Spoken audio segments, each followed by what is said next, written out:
Sveiki, aš esu Deimantė Kėsė, ProBuhalterija įmonės vadovė. Šias kelias minutės gali būti pati geriausia dovana būsimam įmonės vadovui, kuris nori pradėti savo veiklą, tačiau turi klausimų. Kokią veiklos formą pasirinkti, kiek ir kokių mokesčių mokėti, kaip tvarkyti įmonės apskaitą.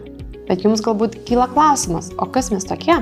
Su įmonių steigimu ir apskaita dirbame daugiau nei 10 metų. Per šį laiką atradome geriausias praktikas, turime platų žinių spektrą įvairiais, net ir nestandartiniais įmonių steigimo ir apskaitos ar mokesčių klausimais, kurie verslui padėtų sutaupyti. Matome, kad verslai steigime ir apskaitoje daro nemažai klaidų, o tiesa ta, kad visų jų galima išvengti. Dažniausiai pasikartojančios klaidos tokios kaip tinkamas verslo formos pasirinkimas, kuris gali sutaupyti daug pinigų ir laiko, apskaitos proceso automatizavimas ar optimizavimas, kuris gali pagreitinti įmonės procesus ir įmonės rezultatus įmonė matytų daug greičiau. Buhalterio samdymas sutaupytų gerokai daugiau laiko ir pinigų nei buhalterijos tvarkymas patiems. Šios klaidos, jeigu ne finansiškai, tai laiko atžvilgiu kainuoja labai daug.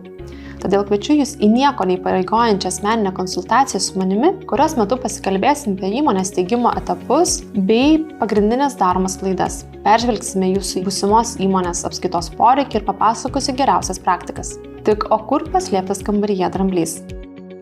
Kodėl tiek daug vertės?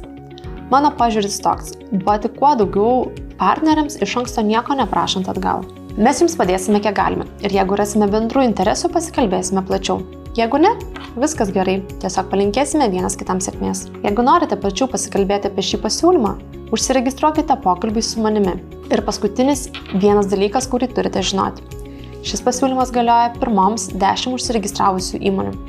Tad rezervuokite vietą spausdami mygtuką apačioje ir registruokitės nemokamai konsultacijai.